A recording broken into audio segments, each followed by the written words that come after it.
this is Heather Langenkamp from the Nightmare on Elm Street series, and you are listening to the Don't Go Out There podcast.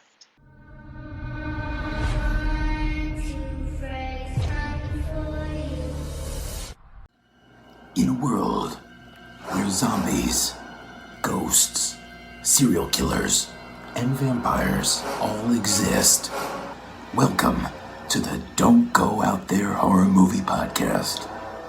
Welcome to prime time, bitch. Yeah. Welcome back to the Don't Go Out There Horror Movie Review Podcast. We got another bonus edition for you guys. And I got to give Arms Anderson, Mikey Settle, big shout out because he has picked some really, really good bonus movies for us to review. Silent Night, Deadly Night, Silence of the Lambs, and now we got Dream Warriors. Shout out to Big Money Mike. There we go. Hey, my regular picks are trash. My bonus picks are elite. What can I say? Dang right. I haven't heard a more accurate thing all evening. Exactly. Tonight we're reviewing Nightmare on Elm Street Part 3, Dream Warriors. This is, if you ask any Freddy Krueger fan, Nightmare on Elm Street fan, what their favorite Freddy movie is, this is one or two. I guarantee it, one or two. And we're going to actually, we had a fan ask us that question, which we will answer at the end of this review. Brian, do you want to give your general overview on Dream Warriors? Sure. So when this came out, Friday the 13th and Paramount had just hit it out of the park like 6 months earlier with arguably their best sequel in that franchise, which Part 6, which we're going to be doing coming up here. So, New Line needed a little bit of rebound from Part 2, Nightmare on Elm Street Part 2, which I personally like, but, they definitely rebounded here. To me, this movie's the quintessential Freddy.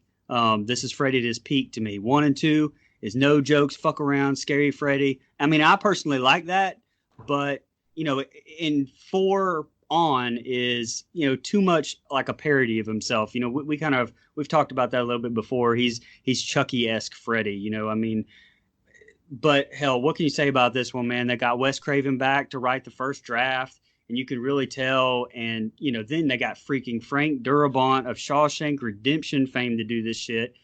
So this one to me is just like a perfect mix. And, while it may not be my personal favorite in this franchise, which I love, by the way, dare I say it's maybe the best in the franchise.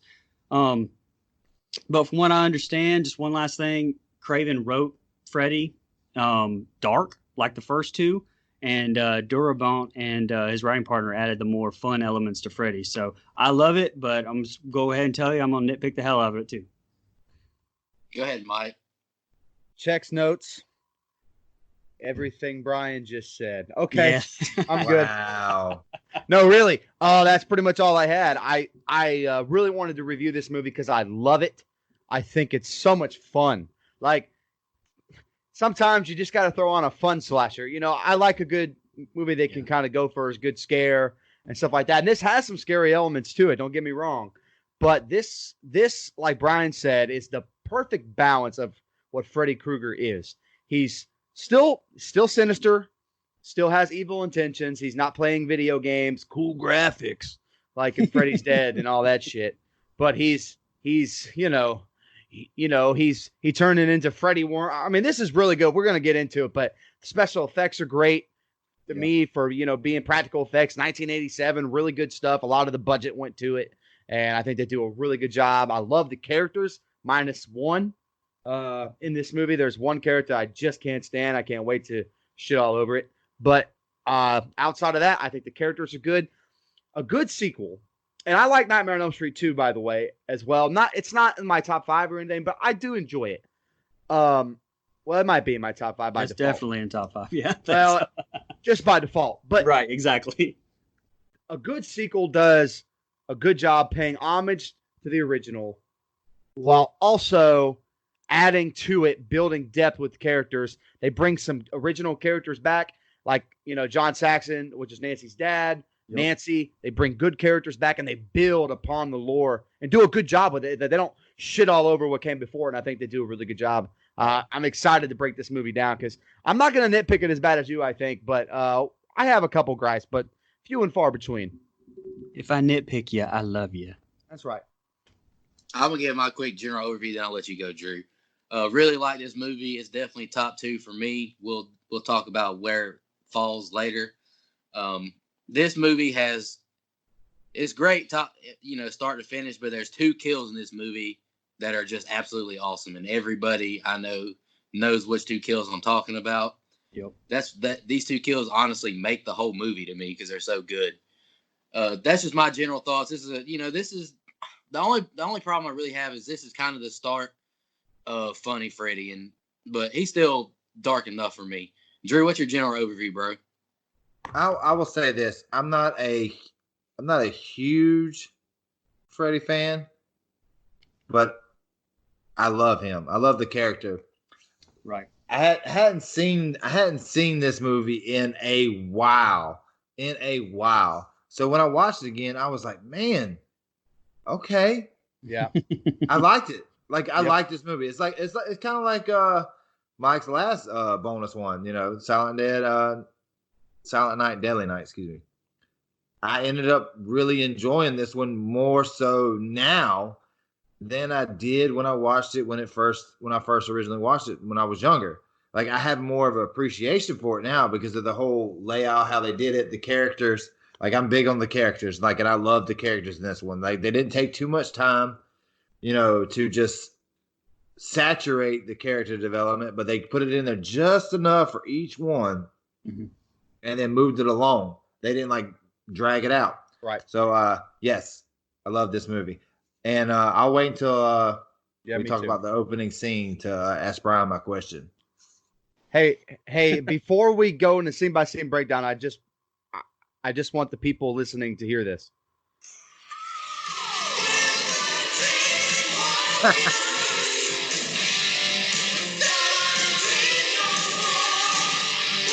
Kick-ass song. Not many in a horror movie that you get that. Hey, so Mike, with that, the soundtrack in this movie is awesome like that. But do you think that they saw how awesome Alice Cooper was in Friday the 13th? I think so. 6 months earlier, and they just kind of tried to. Okay, that's what I was trying to get. But I think that this band might have did a better job of incorporating the actual movie into their music video than Alice Cooper kind of did. But other than that, I definitely think there's some inspiration there. They saw how that relationship worked, so I don't see any issue with imitation, sincerest form of flattery. So why not? Oh yeah, and that's all horror is mostly anyway. That's very true. Y'all ready to jump into scene by scene? Let's do it. Let's go. The opening scene has an Edgar Allan Poe quote on, as the opening. It says, "Sleep, those little slices of death, how I loathe them," which is kind of cool to start. The credits show Kristen. She's whipping up a paper mache house, and then it goes to her. She takes a spoonful of coffee, just a bean, takes a spoonful of coffee with Coke. So she is not trying to go to sleep no time soon. Her mom rushes in, turns her music off, and tells her to go to sleep. She tells her mom she's still having bad dreams. And I wrote, "Mom has a booty call to get to." Kristen is in a dream sequence now. She sees kids doing the jump rope, singing gimmick. I'm sorry, I shouldn't have called it a gimmick, but I wrote down as a gimmick. She walks into the house following a little girl on a tricycle. And I wrote down there's a really nice score right now going along with this. "This is where he takes us," the little girl said. Then the furnace turns on. Then she says, "Freddy's home." Kristen grabs her and takes off running. Now she's in she's running, but her feet are in tar now, and she can't really run fast. And Freddy catches up to her. But she takes off running again, and she gets to a room with a bunch of hanging bodies, and the little girl inside of her arms is just a burnt up corpse now. She goes to the bathroom, and Freddy uses the faucet to grab her arm, and he cuts her. And her mom walks in, and it looks like that she attempted suicide with a needle, a razor or whatever on her wrist. Now we're at Weston Hills. Man, the doctor, Max tells the doctor his theory on the deaths. Dr. Gordon, he's making his rounds with the patients. Then Dr. Sims, the lady, and him, they converse about the new hire. They're called to treat Kirsten. She's going nuts as they try to drug her. She kicks Gordon, and she cuts Max with a scalpel. She starts singing the Freddy song, and then Nancy walks in and asks where she heard the song. Mike, do you want to give your thoughts on those 2 opening scenes? So I love the opening damn scene in this movie, man. I can't praise it enough. I think It's very it's close to the original opening scene, or it's just close enough. I'll put it that way. In similar feeling, and I love the way that they use the Elm Street house as like Freddy's new kind of playhouse almost. I think that that's really good. I think kind of like Drew mentioned earlier, where there's just enough character development with Kristen to where you don't have to like go deep into her backstory, find out what's wrong. They're just giving us enough. Her mom sucks. Okay, we see that. She's kind of out for tricking. Let's just be honest, right? Get laid. It's all Right. about the D. All about the D. And and she's not a very good mom, and that kind of is a theme throughout this entire movie, that none of these adults are worth a shit except the doctor and Nancy. That's about it. And so I like that they laid that groundwork early. You don't have to go into why she started having these bad dreams, all that stuff. Freddy, and I love that they didn't give like a revival scene to Freddy. Like, he's just around. Like, he doesn't have to be brought back to life. He's just there always. And I love that about this movie. And so I love both of these scenes. And I think that I put this. I think that the way that, and I love the Halloween series, but the way that they use the Elm Street house in this movie is better than any movie did the Michael Myers house. Bar none. I love how they use the Elm Street house as Freddy's playhouse. That's like super damn creepy throughout the entire movie. Well, besides Resurrection, I agree. Go ahead, Drew. You son of a bitch. So I'm gonna go back to like this last movie that we just reviewed. How everybody was talking about the opening scene was Elite, the GOAT. Top 10 greatest of all time. Yeah, Elite. This opening scene is damn elite. Okay. I mean, It is. elite. It is. Like, you go into it and you're like, okay, bam, okay, she's right in the playhouse. She's going through her muck. She's like running around. She's got the doll, like, doing everything. And like, I just got caught up in this whole, what was like probably like 4 or 5 minutes maybe in the opening scene, where like you really get it like intense. I felt that shit. Yep.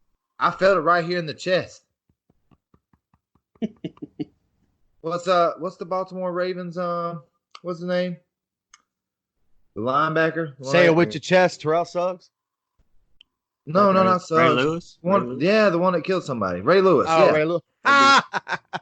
Do you feel it? Do you feel it?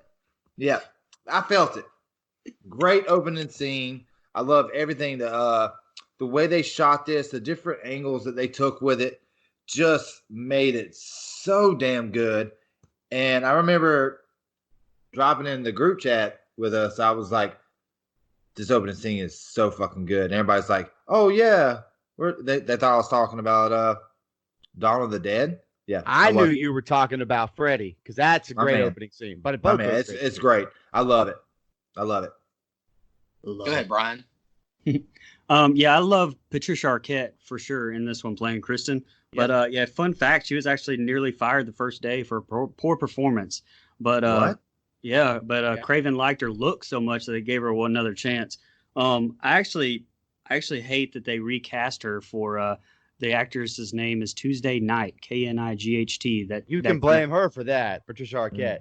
Yeah, well, she got pregnant and it wasn't by 1,000 Maniacs, so she had to they had to recast her. But the little girl in Kristen's dream saying this is where he takes us. Look, that's a reminder to me that he's a fucking child killer, and I want more. I want more of that in my Freddy movies, because I want to hate Freddy, and I can't, man. From like 3 on, he's like funny as hell, and I love him. And it's not. That's a good and a bad thing, which I mean that's kind of hard to understand, Is it? You got to make jokes for you to like them? Well, no, I mean like I love that he makes the jokes, but I also wish that he was a little bit darker. Like my favorite Nightmare on Elm Streets are, 1 and Wes Craven's New Nightmare, where he's dark as hell and almost like no comedy. So I mean, those are my favorite, but I really do enjoy this movie. So I mean, that's what I'm saying. I'm contradicting myself there, but hey, that's kind of me, man. I'm gonna contradict myself this whole damn time, probably. Half Um, in, half out. I got That's you, it. hokey pokey. I never really understood why Kristen had a razor blade in her hand after this, because I thought every other movie where like cuts just appear on them in real life, unless he's making them do that in the dreams. So I always thought she should not have that blade in her hand. But you know, like I said, maybe I'm just not understanding something, or maybe that's just something that, you know, I'm nitpicking at. That hell, we get freaking Lawrence Fishburne in this movie, man. I know. I love that kid. Oh, I love it. Fun fact, he's credited as Larry Fishburne, actually. So I actually like the whole Breakfast Club vibe with the kids in this movie. I really like how Dr. Neil, played by, what's his name, Craig Wasson. He's the first doctor to me in any horror franchise where the main characters, where the main character is the patients, where he's, seems like he actually gives a shit or isn't somehow working for the bad guy or some evil entity or whatever. I mean, obviously that's quickly contrasted by Dr. Bitchface or Sims or whatever that old lady's name is. But the last thing I'll say is, I love Heather Langenkamp. I've got her, signature on this glove behind me because she's probably my favorite Final Girl. If I had to pick her or Nev Campbell, like they're right there. I love her. But so yeah, I guess, are we going to talk about the weird ending? Because I know we've already gone over Nightmare on Elm Street 1. So, and if you're listening to this podcast, you probably hit up our first episode ever, and we dove pretty deep into the weird ending of the first one. But they implied that everybody's died, and then in part 2, they kind of talked about, basically say Nancy went crazy. But I guess we just kind of ignore that in this one, and I'm honestly glad that they did. Me too. I wish, spoiler alert, but I wish they hadn't killed off Heather's character in this one. I wish they kind of made her more of a Loomis type character. And I I think I've said that before, but I mean, own that shit, Loomis style. I think I felt the series didn't really know how to go on without her though after this, because after this it's like, like I said, the next one's not until she comes back in Wes Craven's New Nightmare. And I know I complain about there's too much damn Laurie Strode in Halloween movies, but I was just about to say, Laurie would be great in this one. So, I mean, but what do I know? I love Nancy though. This 3 and New Nightmare make a great, the first one and New Nightmare make a great trilogy. Yes, they do. I agree. And I'm with you on the razor blade, Brian. That I was kind of confused about that myself. Next scene is Nancy and Dr. Gordon. They're walking, discussing the patients. He says they all have the boogeyman in common, so they don't sleep. He said they had one kid cut his own eyelids off. And I wrote down, you can tell that he's really attracted to Nancy. And who can blame him? Because Nancy looks very pretty in this movie. She looks great. He asked her about the nursery rhyme. He sees a nun in the distance, then disappears. Max is giving Nancy a tour. She checks out Philip's puppets. Joey has the hots for a nurse. Nancy is interviewing Kristen's mom. Nancy sees the papier-mâché house. Back to Gordon. He's on the computer looking up the medicine Hypnosil. Kristen is in bed sketching the house. She nods off and her door opens. A tricycle rolls in with bloody tire streaks, and it starts to melt because it's really hot. She's back in the Freddy house again. I wrote down there's a really loud fly noise. This pig, there's like a roasted pig on the table, and the pig comes alive. Then I wrote Snake Freddy comes out at her, and it comes like through the ground, then it goes into the walls, and then it tries to swallow her. This is kind of like an iconic scene in the movie. Oh yeah. She yells Nancy, and she wakes up, and now Nancy's in the dream now. She stabs Snake Freddy, and Kristen gets free. Nancy wakes up with a cut on her hand. Nancy takes the papier-mâché house to Kristen. Says it's her old house. Ask her about pulling the people into her dreams. Brian, do you want to go first on those 2 scenes, man?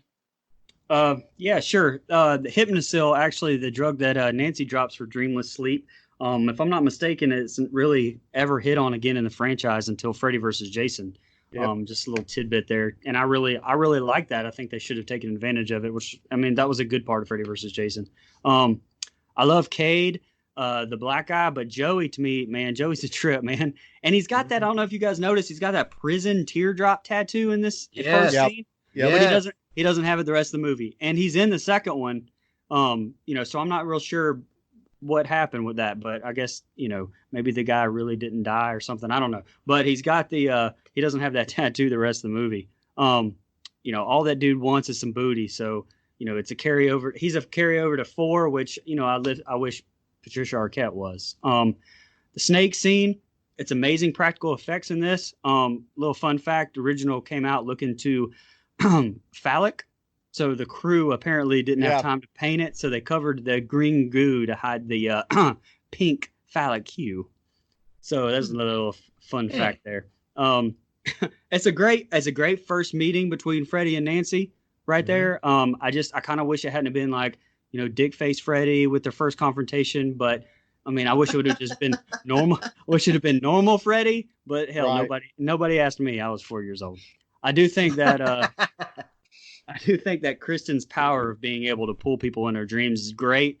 And as far as the powers go, maybe I'll get into that a little bit later. But which I'm not a huge fan of the powers, honestly. But that's where I'm at. Go ahead, Drew.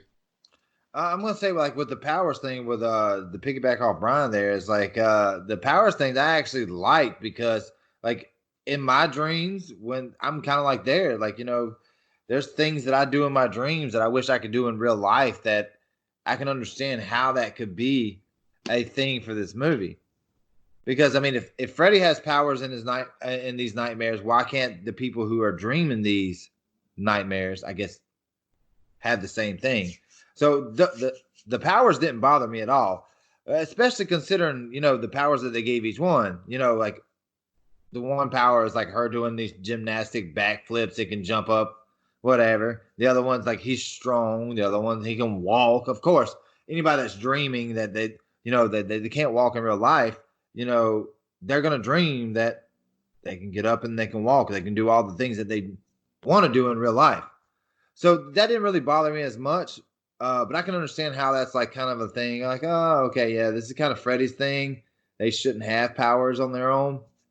But I loved how the introduction, like Brian was saying, the introduction to Freddy could have been done better off the dick face, as Brian said.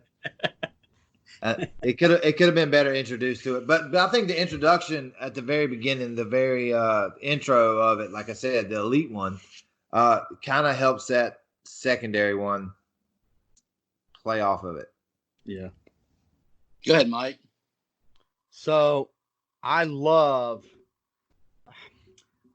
most of this. I actually really like Worm Freddy or Snake Freddy, Dick Freddy, whatever the fuck you want to call it. I think it looks good. Like, I see what you're saying. It's not the best. It's not what I would have wanted another Nancy and Freddie meeting to be, but I'll still take him. The facials by Robert Englund there, or it might not have been him, but I'm going to assume. Well, the effects were amazing. I'm not. They look great. They did look great. I love the realization that comes over him when he goes, "You," and she goes, "Oh shit." I think that's really good. I like most of these characters. Like you said, I really like Kincaid, and I can't wait to quote more Kincaid here in the next 15, 20 minutes as we keep going. Yeah, I got a lot of that. Philip, he's not really, his character isn't that important except for one scene, which I cannot fucking wait to get to. So Up again, next. right, Up next. right. Mhm, Some of these scenes, I actually like that it took about 35 minutes to get to a kill. Sometimes we're killing right out the gate, and that's good, and sometimes it's not. And sometimes you wait forever, like fucking the worst movie of all time, Slender Man, where you have to wait 45 minutes and no one even actually dies on screen. Or it's this. It's done really well. They build up that tension. I think it's really good. Hold on. I have something. I had something written down. I wanted to get it out. Joey. You mentioned Joey. So I like Joey, but throughout his power is basically boobs. Like, That's your power, man. That's you. He's a horny moot. Like, nothing wrong with that. What's Nothing the wrong- issue? Yeah. I guess nothing. I mean, but like you said, Brian, I'm not huge on the powers, only because the powers suck. Yeah, Except Kristen's. Hers is perfect. No, the her plot. her power stinks. Her ability to pull people in her dreams is cool.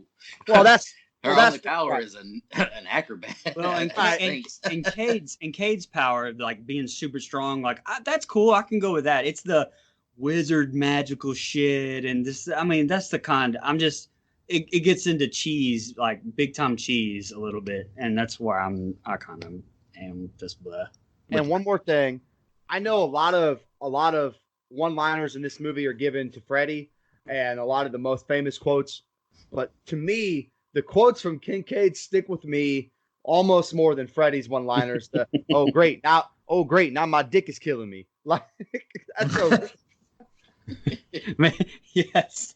It's one of my favorite lines, and I'm gonna wait for another scene later because when they go into the dream and they try to get Freddy, that's God. I think I quote that almost as much as I do Joe Grizzly bitch. All right, the next two scenes, guys, they have the two most famous kills, and I'm really looking forward to the end of this review just to see which one y'all pick, because this is going to be a great debate, I think, because I'm just looking forward to seeing which one y'all pick. Dr. Gordon and Dr. Sims introduce Nancy to the patients in a group therapy session kind of setting. They all tell Nancy details about themselves. I wrote down basically just foreshadowing the way they're going to die, honestly. Taryn, Joey, and Will, they're all playing the wizard game. Max makes them all go to sleep. Nancy and Gordon are at dinner. Nancy wants Dr. Gordon to give the patients Hypnocil. He tells her no. Back to Philip and Kincaid's room. A puppet comes to life. It's Freddy, which looks freaking awesome. Looks awesome. So Freddy, good. Freddy uses Philip's veins, veins, nerves, whatever, as puppet strings. Kincaid sees him sleepwalking, but ignores it because he's a sleepwalker. So he's like, fuck it, I'm going back to sleep. Joey sees Philip at the top of the building about to jump. Joey gets the nurse's attention, causing a ruckus. He grabs like a lunch plate off of her desk. He takes it and slaps a bunch of doors. All of them yell at him to wake up, but he doesn't. And you get that super cool visual of like Freddy as his face is like a cloud above the building. He cuts the puppet strings, and you see Philip jump to his death. Super awesome. Back to session. Dr. Gordon says to talk out your feelings. They all talk about Freddy. Dr. Neal tells them he gave up on them, and Dr. Sims says they are basically on lockdown now. Kincaid goes nuts on them. Dr. Gordon tells Dr. Sims he wants to prescribe Hypnocil. Kincaid is in the quiet box, scared to sleep. And now we're getting to, the next awesome kill. Jennifer is watching late night TV. A male nurse is trying to get Taryn to do drugs with him. Jennifer nods off but uses a cigarette to burn herself. The interview gets weird, so she walks up to the TV. Freddy comes through the top of the TV and grabs her. Welcome to prime time, bitch, and slams her head into the TV. I wrote awesome kill. Max runs in and sees her dead. You just see her head in the TV and her body just hanging from it. Super awesome. Drew, you want to go first, man? I'll say I'm not a big fan of like I am, but I'm not like. God damn it. God damn it. Do you like anything good? Yes, which is it's I'm odd kidding. I'm because, messing I with mean, you, it explains a lot when I go to my favorite and least favorite kill at the end of this. It kind of explained my thinking on this. Like I like these, but there's one done better than the other. I'm not gonna say which one that is until the end, but all right. So I'm not a big fan of the sleepwalking one because I'm just like like out of all the things, like they kind of exaggerated the puppetry. Like I liked how they did the puppetry, but like it was just like so exaggerated. It was so long. I'm just like, just get to the shit, dangle him off, and his feet is sitting there dangling, and then drop him. Let him go. Let him go. Like you didn't have to exaggerate the shit. Now the primetime bitch was damn good. Damn good. Still not my favorite kill, but it was damn good. I think I know which one is your favorite kill, and it is a good kill. Like, I'm pretty sure I know which one it is.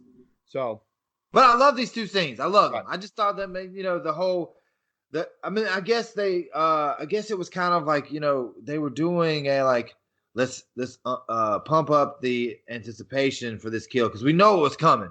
Like, but then at the end, you're like, okay, is he gonna wake up at the last end right before he falls off the top of the tower? It didn't happen. He splatted. He splattered like a watermelon. Go ahead, Mike. I love both of these kills. When I think about my favorite kill in this movie, it's really damn hard to pick between these two for me. Actually, there is a third really awesome kill that I like in this movie, but it's really difficult. I love the marionette puppet scene. I think that's awesome, and I want to tell a quick story. So I know I got into horror late, but when I was a kid, I was at a sleepover. It's a true story, and I was again a giant pussy. But everyone else was watching Nightmare on Elm Street 3. I had never seen it, never heard of it, don't know anything about it. And I happened to walk out to everyone else watching this in the living room, and I'm back in the back playing No Mercy on the Nintendo 64. And I walk out, and I see this scene. Now, I was pretty young. I walked out on the puppet scene, and it scared the shit out of me. I never watched a horror movie again until 2007. So that's kind of how that fucking went. So, that scarred me, but I love it now. Like, it is so cool.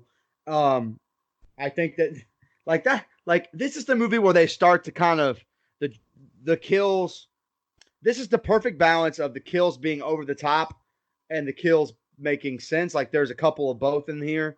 And then 4 and 5 and Dead, like, none of the kills make sense. But in this one, you get a nice mix of logic and not so logical. So, love. Welcome to prime time, bitch. I love that. Great stuff. Think it's awesome. Quote it all the time.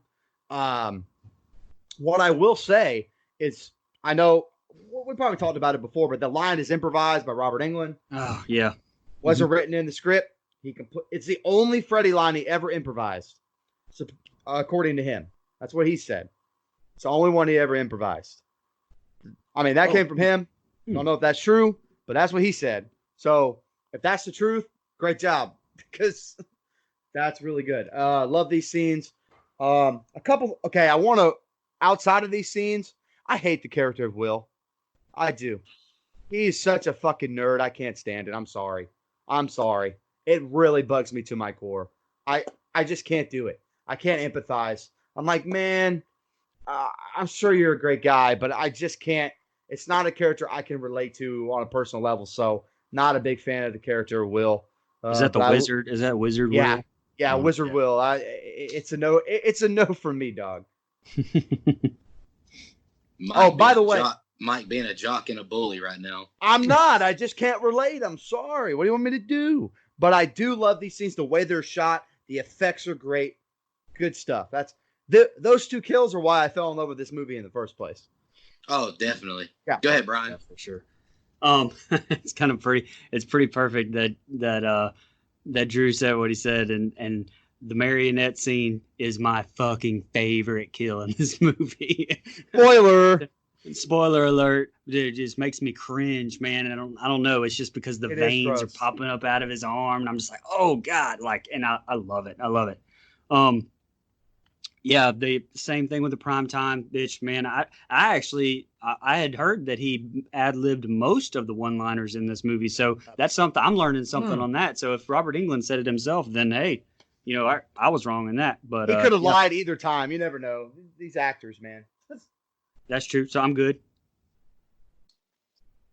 We're at the graveyard, and the nun appears again, and she talks to Dr. Gordon. Nancy walks up, and the nun just disappears out of nowhere. They're having dinner by the fire. He asks her about the Malaysian dream doll. It's supposed to bring, good dreams to her. We're back to the group session now. Nancy tells them she knows who's trying to kill them. He's Freddy Krueger. Nancy says they're the last of the Elm Street children. She says Kristen is the key, but all of them have a strength. They try group hypnosis by looking at this pendulum. It doesn't work, in quotations, the first time. Joey wanders off with the nurse he's attracted to. She seduces him, lays him down. The group is in a dream. Will stands up because, he's he's the one in the wheelchair. Will stands up. That's his power, and he's a wizard. Kristen is a gymnast. I started laughing about that, honestly. Me too. That's what I put in parentheses lame.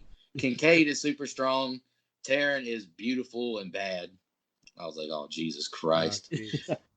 The nurse has Joey unzip her top, and I wrote, she's hot AF. They kiss, but then she becomes Freddy. She like ties him to the bed with 4 different tongues. And then I wrote, Brian, tongue tied dad joke. Shout out to Behalf. Definitely. The bed is like lava and fire underneath it. The group just now realizes that Joey's gone. The walls are really hot and they're closing. It's closing in on them. Dr. Sims walks in and they're all asleep. Code blue for Joey. Let me flip my page real quick. Joey is in a coma. The head doctor is scolding Dr. Gordon and Nancy and fires them. Dr. Gordon packs up and loads his car up, but he sees the nun at the top of the building. He breaks in with a rock somehow. That's kind of a nitpick to me.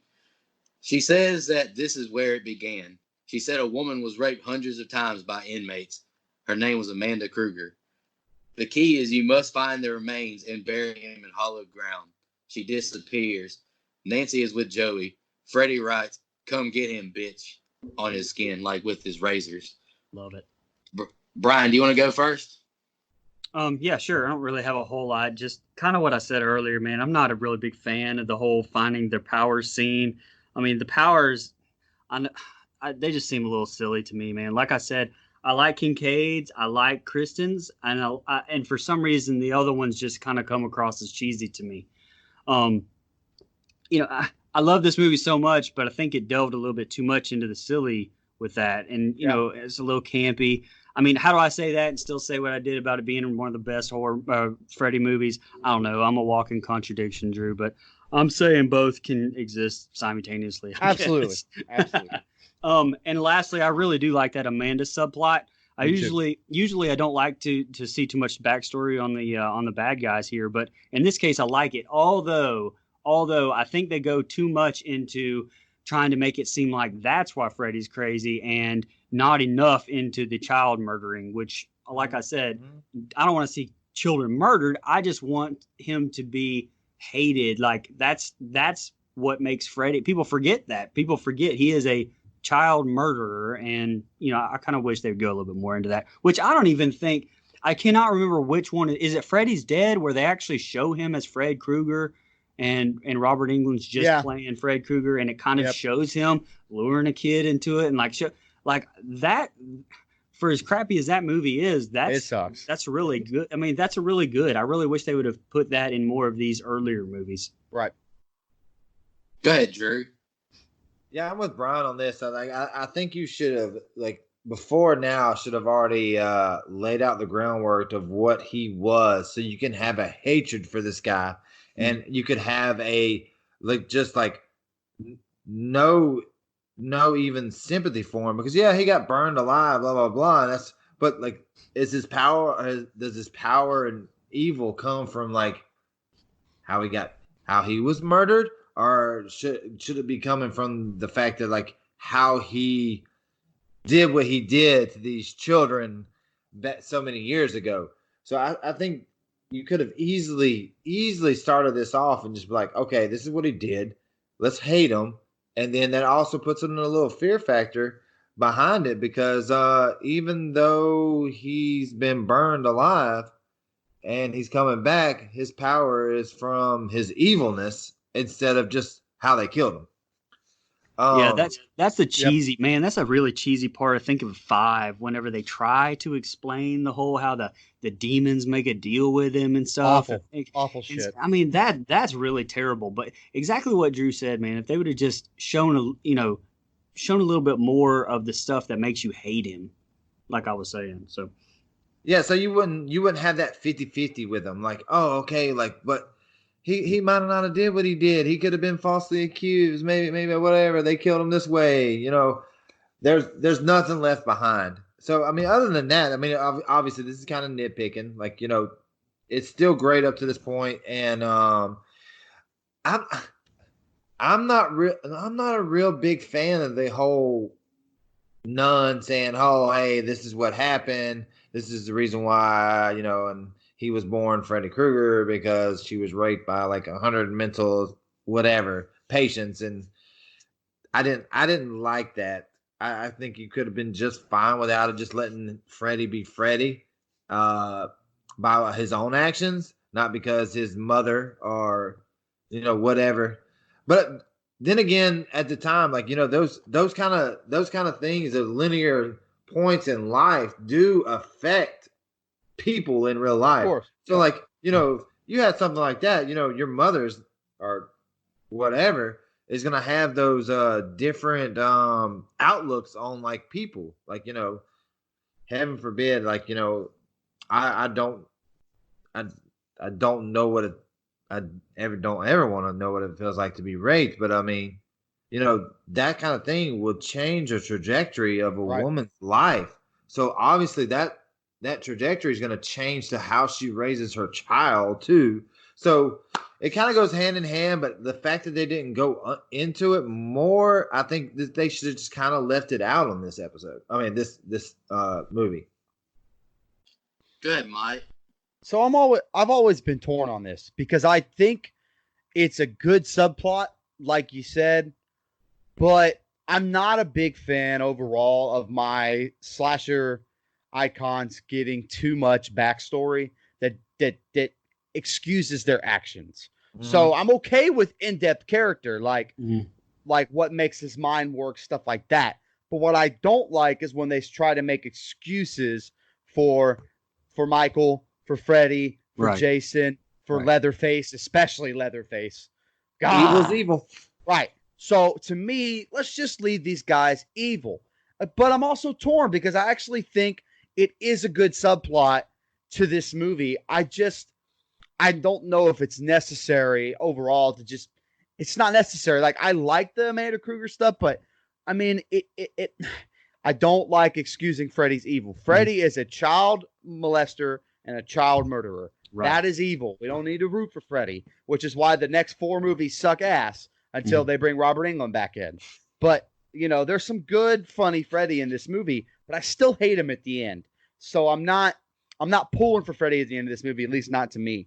So I've always been torn on it. It does tear me a little bit because I do like those scenes, but I don't love the overall just making excuses for Freddy. Something else that we get throughout a couple of these scenes here and there, little dots.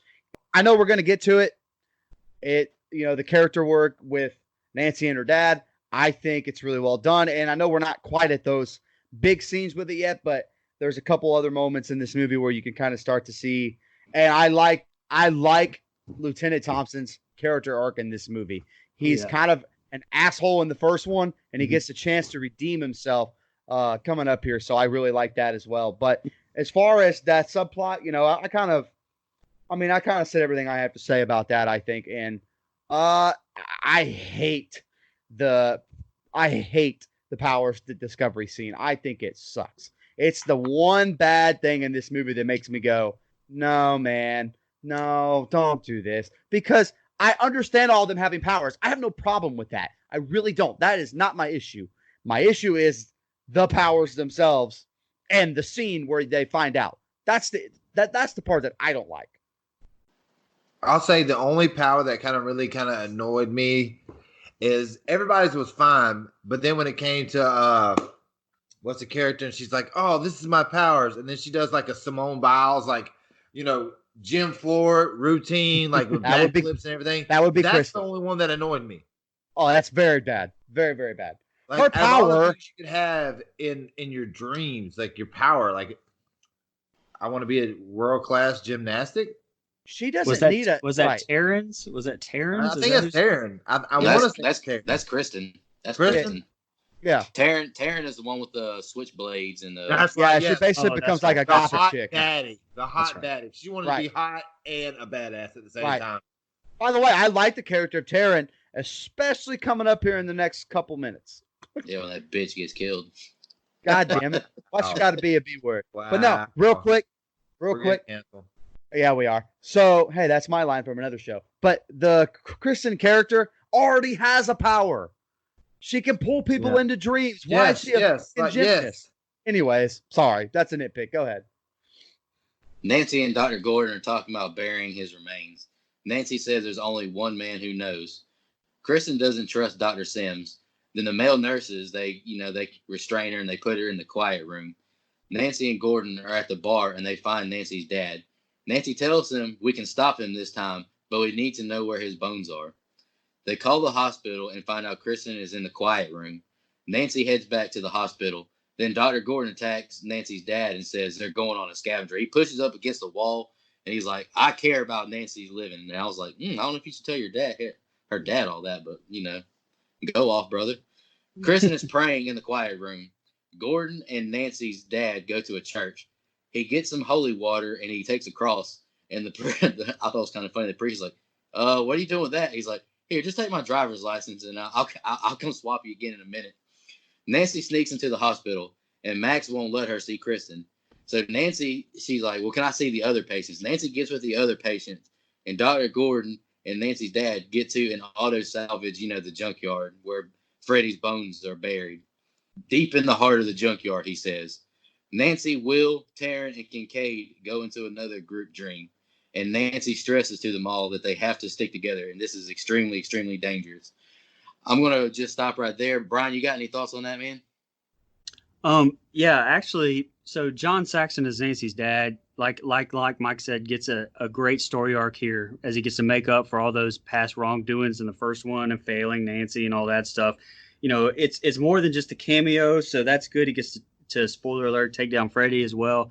If you go back to our first episode, I actually said besides Nancy that his character Thompson, Sheriff Thompson, was my favorite character in the first one. So I really loved to see him back here. Yep, me too.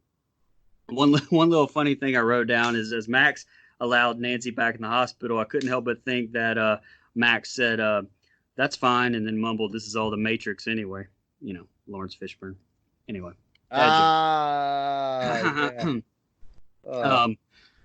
Yeah, so that's all I had on those scenes. Go ahead, Drew.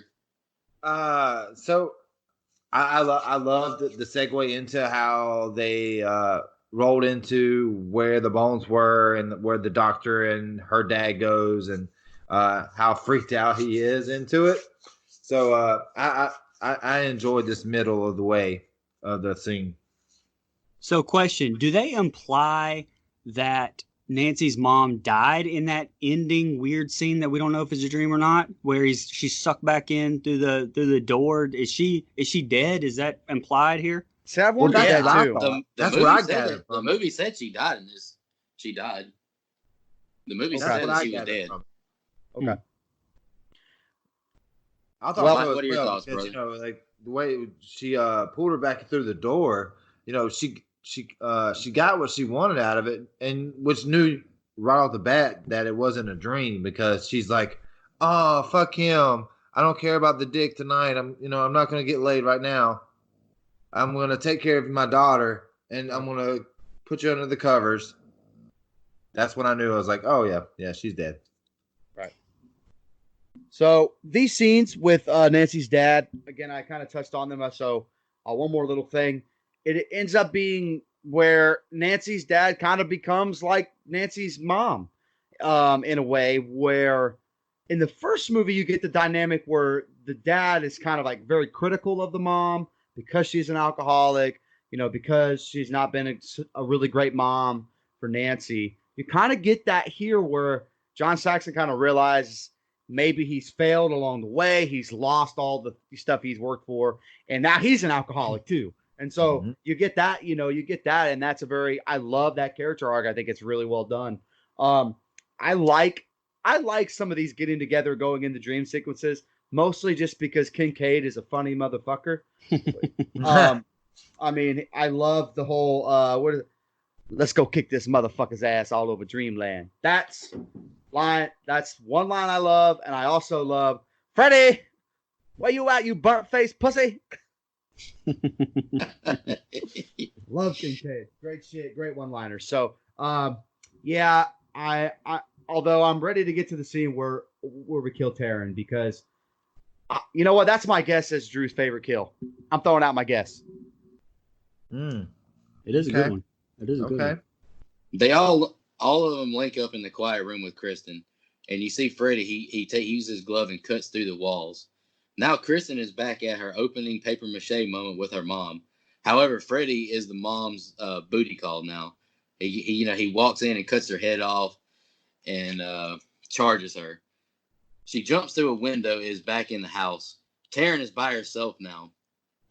Right off the bat in this dream, this group dream, they're all separated, and Nancy Right. said to stick together. I wonder. I mean, Freddy had to have been in control of that. Taryn Right. is by herself now, about to fight Freddy.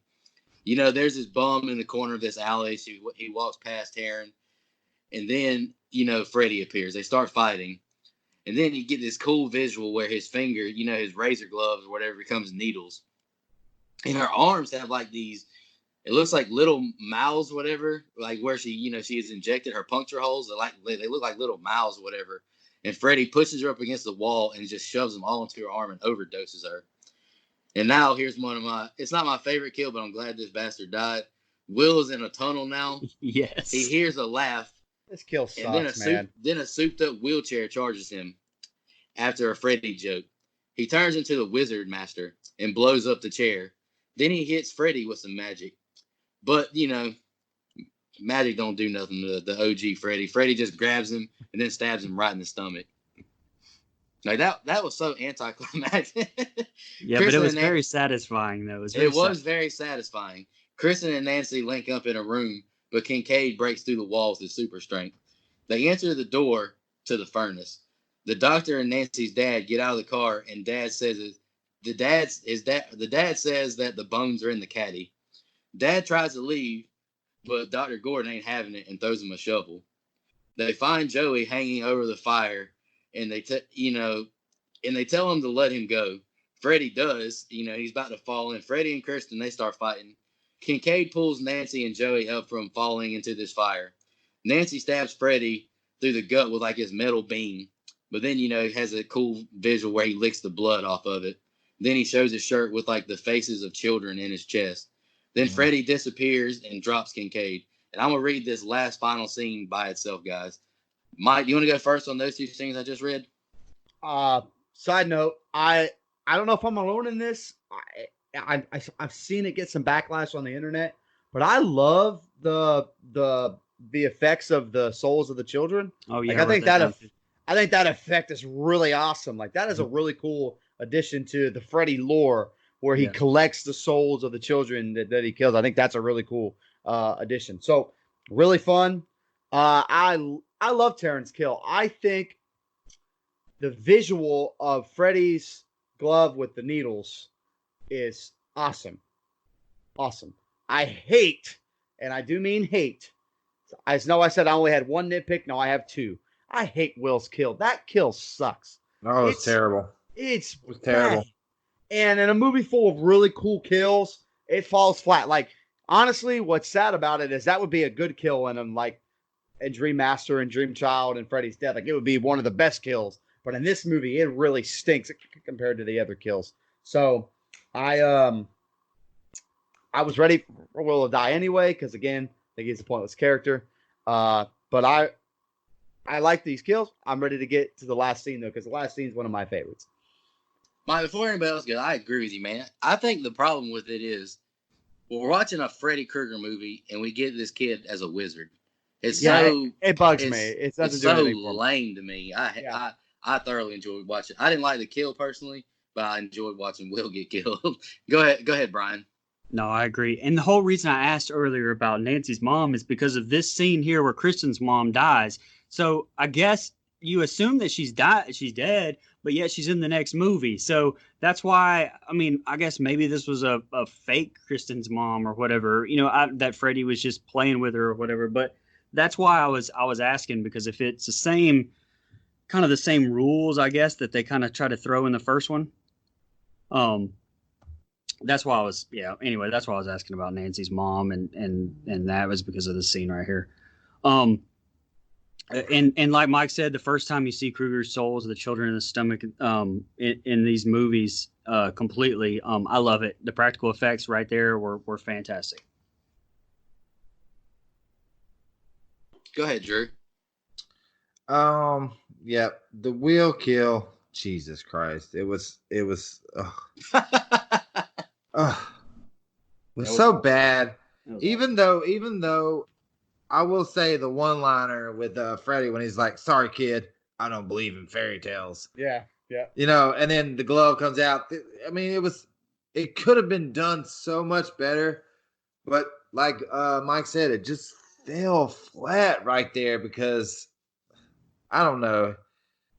It let me down because I'm like, oh, how are you gonna have like a tagline like that, and then that's what you get from it? It hurt. It hurt. That one hurt my soul. All right, fellas, this is this is the ending of the movie. I'm sure we're all, I don't know, I'm kind of torn how I feel about it, but let's do it. The two men, Dr. Gordon and Nancy's dad, they're digging, and they hear a noise. And all the cars in the junkyard around them, they start going nuts. Like the lights start going off, the horns are going, like wheels are spinning. Then the skeleton appears and attacks them. He throws Nancy's dad, and he's impaled through the chest. He knocks the doctor, he knocks the doctor out, knocks him into the hole they just dug up, and starts to cover his body, and then he's covering the body with dirt, and then you just see the skeleton collapse. Back to the house, and Freddy is taunting them through mirrors. Then all of a sudden, he's like pulling all the other characters into these mirrors. Then all of a sudden, Joey gets up, the quiet one, and yells, and all the mirrors shatter, and they all fall out of the mirrors. Nancy says over, and her dad appears. He apologizes for what's happened. It's Freddy, though. He stabs Nancy with his glove. He gets on top of Kirsten and starts attacking her. But then all of a sudden, Nancy jumps on him and rams his glove into him. Then you see Dr. Gordon. He throws, the holy water onto the bones and the corpse. And then you see like these like beams of light come out of Freddy's body, and he starts to fade away. Kristen tells Nancy that I won't let you die. Well, now we're at Nancy's funeral. Dr. Gordon sees the nun again and chases after her. He sees a tombstone and it says Amanda Kruger. She was Freddy's mother. Now at the very end of this movie, Dr. Gordon, he's asleep in bed with the Malaysian dream doll bedside and the puppet, the paper mache house. Then all of a sudden, a light in that paper mache house turns on, basically just indicating that Freddy is still alive. Brian, do you want to go first? Yeah, sure. While I love that they gave my man John Saxon something meaningful to do, the stop motion Kruger skeleton, man, it takes me out of it. Like, Yeah. it looks really bad, really campy, and I don't understand. Just give me normal Freddy right there, because, dude, that would have been a hell of a reunion, because Thompson and company burned his ass alive to begin with. So what can you think about the reunion you could have gotten between, and what you could have gotten with Freddy and Thompson, seeing each other one last time before he killed him? I think that would have been a really powerful thing that they really missed the boat on there. I love the reveal of Amanda here. Not just being a nun, but being Amanda Kruger herself. I thought that's a pretty cool thing if you've never seen it, and then you just kind of realize that here at the end that's she was talking about that the whole time. The light in the paper mache house had just Beetlejuice written all over that to me. Yes. That's why I was Yes. I couldn't really get with that either. But overall, not bad. Go ahead, Drew. I like this, and I'm gonna follow with Brian on this, on like the Amanda Kruger part. Like, I didn't understand why the nun, like, it just kind of put in there. I was like, oh, I don't realize why they put that in there. But then at the end, it kind of wraps it up in a nice little bow. Like, oh, okay, this is who she was, and like that's the reason why she led him to there. I love the ending. Love the ending to this movie. Go ahead, Mike. Yeah, I think this is the one big difference that me and Nico had on this movie. I think we both have talked about loving it a lot before, but he didn't care for the ending. I think it's great, and I like the way they get rid of Freddy. I do agree with you with the Freddy skeleton. Just give me normal scary Freddy. Why do we have to do that? It doesn't fit. So I do agree with you there. But I like the way that they get rid of Freddy. I know I'm alone in this. But to me, Killing Off Nancy is only bad because they didn't do anything good with it. Yeah. So Yeah. when you follow it up with shit, of course it's like, well, you should have just kept Nancy alive.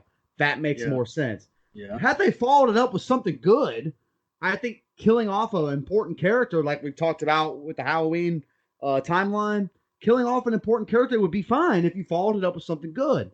So I think killing off Nancy is a really good like stamp at, okay, we have the balls to kill off a very beloved character. In the fourth movie, whoever was in charge of that shit should have, okay, well, now we have to do this justice. Instead of, we're just going to give you Funny Freddy for an hour and 28 minutes, and it'd be a total shit show. So I'm okay with that. I like how they tie Amanda Kruger back in. Still torn on the subplot, but I like how they all make it work. I think the end is good. Like I see a lot of controversy on the end. To me, it's still better than the first ending. Like the first ending pisses me off to no end. Like I get really mad at not only the way they get rid of Freddy, but the way it's a double damn ending, and it really is dog shit. But I actually like this one better. I know I'm probably alone in that. Then the first one? No, I'm right there with you. I think the second's better than the first one. But I will say this: like how do y'all feel the franchise would have went if they would have kept Nancy to kind of keep going as like like a Laurie Strode type character throughout the franchise? See, I think eventually it gets stale. Yeah, and I agree, it probably does. But if you are going to keep her and bring her in, it needs to be like in a Loomis role where it's like, right, she's the one saying, all right, look, motherfuckers, this is what's happening. So you don't have to go through that whole them trying to figure out, oh, killing me in my dreams, it's in real life. She's like, all right, look, this is what's happening. This is what you need to do. Try to get rid of it. And I know you could maybe bring her. You're right. It probably would have gotten stale. But like you said, they followed up with just such dog shit. Like it's so bad.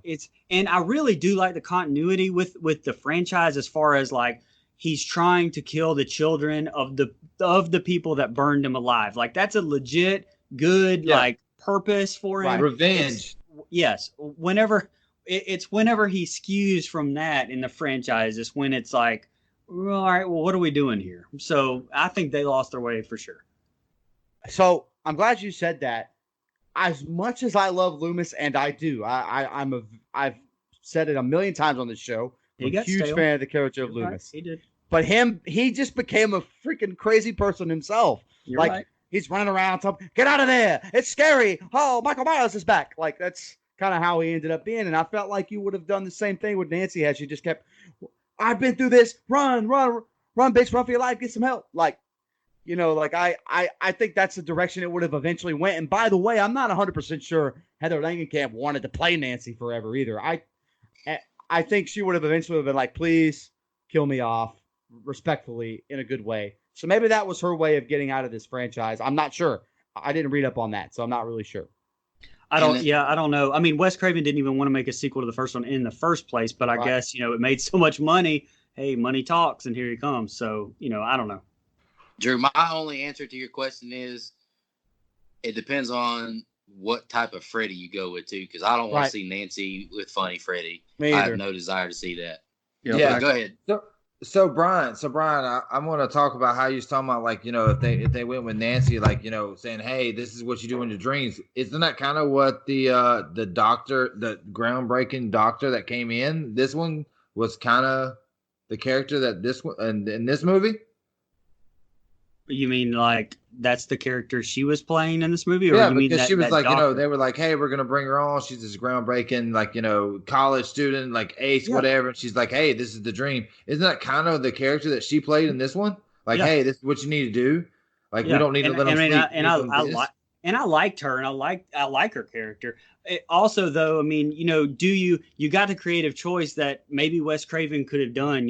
I'm not Wes Craven, but do you take her down the avenue of, all right, if you've gone through this shit twice now, you're going to start going a little crazy. So do you take her down that path of being crazy and breaking her down? I don't know if I want to see, Nancy in that broken down state, kind of like you get, goddamn, and I'm going to freaking quote Resurrection, but kind of like you get Laurie Strode in Resurrection, where she's broken down, in the mental institution. Like after a while, you kind of, to be normal or realistic in a Nightmare on Elm Street movie, but realistic. I mean, she would probably start going crazy. So I don't know. I'm like I said, I'm not Wes Craven. I like her character. I would have liked. Yeah, me to see too. it, but then I don't want to see him fuck it up either. So What I if think she I became, kinda- I what if kinda she would've became been- like the Ed and Lorraine Warren though?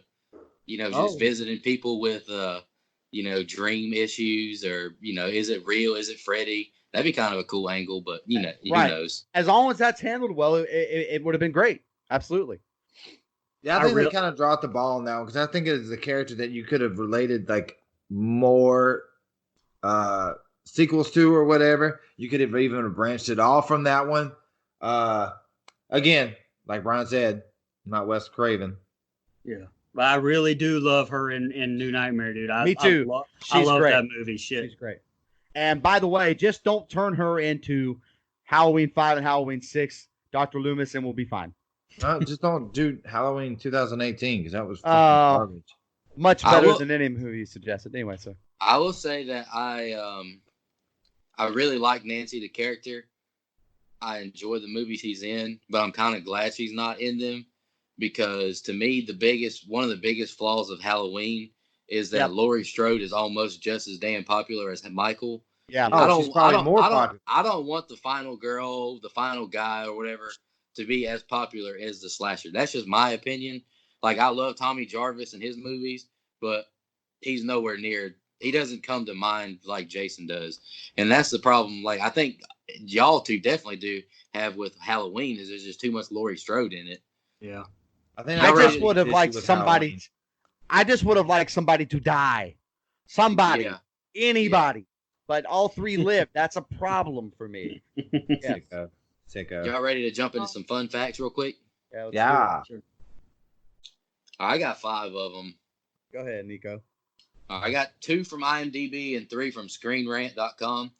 The first one from IMDb is Jennifer Rubin, the character of Taryn, was told by some of her fans that her character had caused them to quit drugs, and the actress is very proud of that.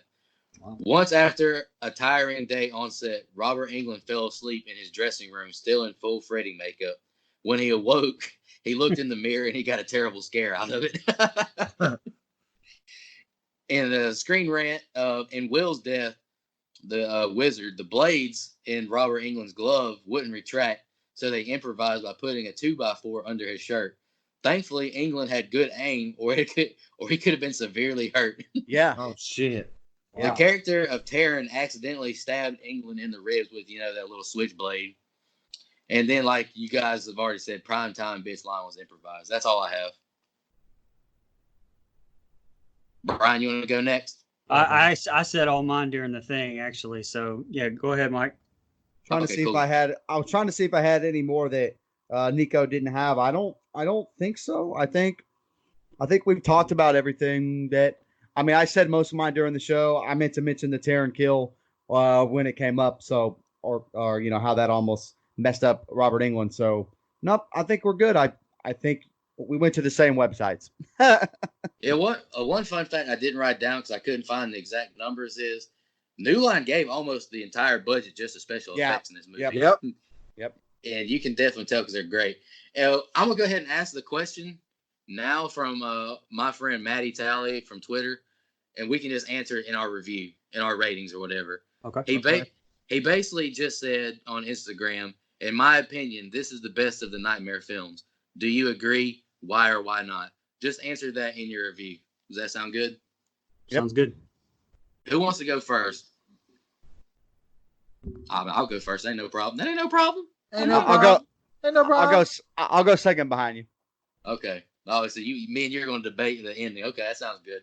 Favorite kill? I wrote this is tough, but I'm going with Philip the Puppet. I honestly think that I love the look of it. It's unique. I like that. I honestly like that it's drawn out a little bit. I think Jennifer's death, primetime bitch death, is great, but I think it's the line that's great, not the actual kill. So that's what I'm gonna roll with. My least favorite kill is Will. I said the wizard gimmick was lame as hell, and it's just a basic stab to the gut. All right, Maddie, my rating of this movie. Here we go. I gave the OG Nightmare on Elm Street an 8.5. And I wrote, this is my number 2 in the franchise, but it's close. 8.25. I really don't like the ending. I hate the skeleton scene is bad. I hate the way it looks, and I hate the fact that Nancy dies. I hate that Nancy dies in this movie the way she did. I love the 2 kills in this movie. They're great. They're iconic. They make this movie, in my opinion. Nancy is great in this movie. The special effects are great. But I wrote in conclusion, but this is the start of Funny Freddy, and I don't like that. I like my Freddy darker, like the original New Nightmare, and I really like Freddy vs. Jason Freddy. He's awesome in that movie. All right, Mike, go ahead and debate my ending. I really don't hate. I don't know. No, The ending I already of the mentioned OG it. is not great, but Right. that skeleton shit was horrible. I hated No, that. I already touched on it. I that's the one thing I don't like from the ending, but everything else I'm fine with, including killing off Nancy. I personally don't have a problem with that. So I wanted to review this movie because it was my favorite horror sequel of all time, including how the other Halloweens. It's my favorite horror sequel for me personally. Wow. Damn. It's my number 1 Nightmare movie. I rank it above the original because of the original ending. I love the original a lot. Like I think I read it in an 8 or an 8.5 as well. So it's not like I hate that movie. I can pop that movie in anytime. But I love this movie. I love certain character arcs. I love certain characters.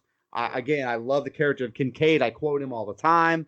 I love Freddy in this movie. This is the last time I like Freddy though, until New Nightmare and then Freddy vs. Jason. He's still scary, but he does have a couple one-liners. They're not overdone like we're about to see in the next however many damn sequels there is. So, and I love the character of Nancy in this movie. She's strong. She's a protector. She's a badass in a different way than she is almost in the first one. And I actually like the character of Kristen, who's strong but vulnerable, scared out of her mind, obviously, but never really seems like she's cowering with fear. Like she's scared, but she still wants to take on Freddy and beat Freddy. She just needs some help doing it, and I think that's a good character arc as well. My favorite kill is the puppet kill, because of the look, just how gross and cool it looks. Like that's why I love that kill. I love "Welcome to Prime Time, bitch." Like I think that's awesome. The line is good. The kill is okay. Like that I love the way Freddy's head pops out of the TV. That's cool as shit. But head through the TV is not like my favorite kill in the world. So I think, and my least favorite kill was Will. Fuck that kill forever. But I do think Taryn's death is underrated as shit. The look of Freddy with the needle glove is a really cool look. Like I love that imagery. So props to them for another really cool kill that I think goes overlooked. My rating, I don't even remember what I rated the OG. Maybe an 8 or 8.5. For me, I can pop this movie in anytime and enjoy the shit out of it. And that holds weight with me. So I'm going to give it a 9. It is a 9 for me. I love the fuck out of this movie, man. And I also love the Dream Warrior song. I can work out to that song and be totally fine. I want to touch on one thing for somebody goes next. I agree with you about Taryn. The death is cool. It looks cool. And I really love when Freddy, like, you get that close up of his face, and he looks like he's having like an orgasm, shooting all the drugs into her. I love the face he makes. By the way, it's a really face, the Freddy O face.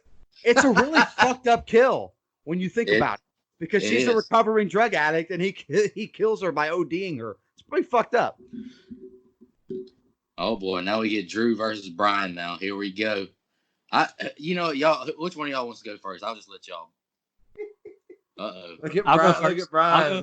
I'll go first. Scratching the goatee there, like doing the chin look. So I'm going to almost fully agree with Nico on this, almost the whole way down, man. I'm not a fan of the ending. I already told you what I think they should have done with the skeleton, and I think you can agree that would have been 50 million times, better than what we got there. As far as my favorite kill, same thing. The marionette kill, love it. The worst kill, I don't really like how Nancy's dad dies either. I mean, for such an important character to the history of the whole thing, like, he was one of the OGs that burned Freddy, and he gets that kind of shitty kill. And from Skeleton Bones, Freddy. So, that's my worst favorite kill. I actually gave the original a 9, and I remember I went back and listened to my rating because I wanted to see what I gave it. I'd said, because I went right after Nico, and I said, well, Nico rated it an 8.5, so I gave it a 9 just because of that. If I could go back and change it, I would say I gave it an 8.5, and I would give this movie an 8.25. Which is, like I said, same damn rating as Nico. The only thing that I'll say is this is my third favorite Nightmare movie, and that's because I really like New Nightmare the most, and then right after that, the OG, both being the Dark Freddy for the same reason, like I said, as Nico. Yep. And this is enjoyable. It's fun. I love the movie. It's a great sequel, but it's not my favorite Freddy, by at least 2 movies. Right. Retweet. Go ahead, Drew.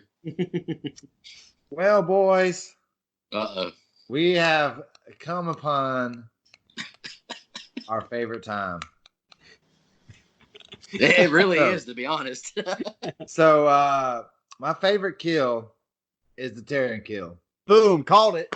Yes, sir. My favorite kill is the Terran kill, just because I felt like they went somewhere where not only was the kill great, but it was something that was super terrifying to her. Like, she's just a recovering addict. She was doing great. And then he's like, you know what? I'm going to kill you by how you probably you thought you was going to get killed before you reformed or whatever. Yeah, I do love how she was like karate, kicking ass. And then as soon as he pulled those needles out, she just went, oh, give it to me. Done. Done. Yes, just give it to me. Yeah, I do love it. And I was like, with Nico, I was like, that's exactly what I said. I was like, oh my God, look at Freddy's O face. Like when he put the needles in it and you see it just going into her, it's just like, oh yeah, there's the O face. My worst kill, it was between Will and the original, the first kill, the dragged out. I didn't like how they dragged it out on the puppetry kill. That was just me. I think what kind of changed it for me between that one and the Will kill is just because it had such a great tagline from Freddy. He's just like, sorry, kid, I don't believe in fairy tales. And then bam, here comes the glove. That was the only reason I didn't get that one on my last. But I'll say this. This one is my favorite. I love this one better than the OG. I don't even remember what I rated the OG. Yeah. It probably wasn't very high. Just knowing me as Drew Howell. That's the truest thing you said all night. hey, I'm about facts tonight, brothers. I'm about facts tonight. This is my second highest rated movie we have done so far. I'm gonna give it a 9.0. Oh shit! Nice. Okay. Wow. Okay. Hold up. Let me ask you a question though. So you're saying the puppet kill is your least favorite? Yes. Only because it was so dragged out and Jesus Christ. Why is it Jesus Christ? That kill is great. That kill is great. Like what I don't like. That kill is great. It's okay. They dragged it out. It was too much. I said that in the very beginning. I was like, it's too drawn out. If they would have just been like, hey, blah blah blah, here it is, da da da da da, and they made it intense, yes, but I don't know. I just expect more from a kill. It's a window kill for me, and y'all know I hate window kills. I feel you. I got you. I love that kill though, but it's fine. Mike, the reason Mike picked, I don't even know if we even said this shit at the beginning, but the reason Mike picked for us to review this movie was because it came out February 27th. What year was it? Oh, shit, 1987. 1987. Yeah. 1987. So we wanted to drop this movie on February the 27th, just to honor this movie. I kind of feel like we owed Freddy Krueger another movie because Nightmare was our very first movie. We were all nervous as hell. We really didn't have our format and everything down pat yet. So we kind of owe the original another review too eventually. But I'm really glad we did review this movie. This was great. I enjoyed watching it again. I think all of us enjoyed rewatching this movie again. And yeah, I look forward to ranking this franchise down the road. Absolutely. I was going to say, I'm really excited to rank this franchise with us now. That's going to be a lot of fun because we the bottom the bottom 4 rankings is going to be the fun part. Which one's I know. the shit? Well, Freddy's Dead's the shittiest, but Freddy's Dead is the shittiest, and if someone else doesn't have that there, I'm gonna walk over to your house and kick you in the nuts. Yeah, you too, Drew. You better have Freddy's Dead last. What if it's my I know favorite? now. I know where What you if it's live. my favorite when I watch it? What if it's my favorite? What are you I'm gonna kicking do? you in the nuts. I'm kicking there's you no right in way the nuts. on God's green earth it's your favorite. You are fired if it's your favorite. Freddy is I'm the Wizard fired? of Oz in this, or he's Yeah. the Witch of the West Good in luck. that movie. Good luck. Good I'm luck. kidding. Although you're suspended indefinitely without pay, so there you go. Oh man. But anyways, I really. Do you want to say something, Brian? No, the only thing I was going to say is that, I said at the beginning of this thing about how this is like the quintessential Freddy. Like, if you think about Freddy, all the quotes, all the everything in marketing, like, and you ask somebody about Freddy, like, this movie, I believe, is the one they think about.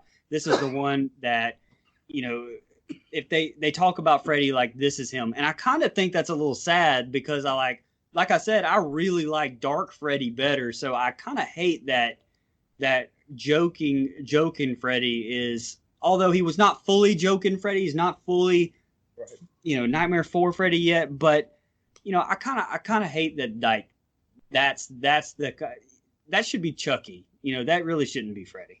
Oh, Chucky. That's just my opinion.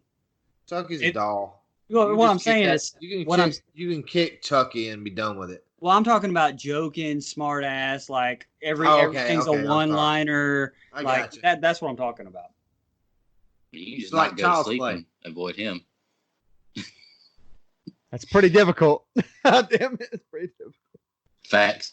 Man, I'm Anyways, so glad we know. I'm glad we really did. I'm really glad we did this movie tonight. I really enjoyed talking about it. And yeah, we'll be back soon, guys. We appreciate all support. So I want to say one last thing. Go watch this movie. Go watch this movie. If you're listening to this and you haven't watched it yet, go watch this movie. It is fun. I understand why it wouldn't be somebody's favorite because they like a darker Freddy, and I prefer a darker Freddy too. But go watch this movie. I think you'll really enjoy it if you've never seen it. A lot of people I know have only seen the first one. No, go out of your way to watch this movie. You'll have a really good time. And then Jesus stop. Christ. I rated it And a 9. then I rated stop. it a 9. They better go watch it. I rated it a 9. Oh, you have super authority? What the hell is this? You also rated a really good movie at 4.5. Anyway, we'll see you next time. And just want to remind everybody to don't go out there.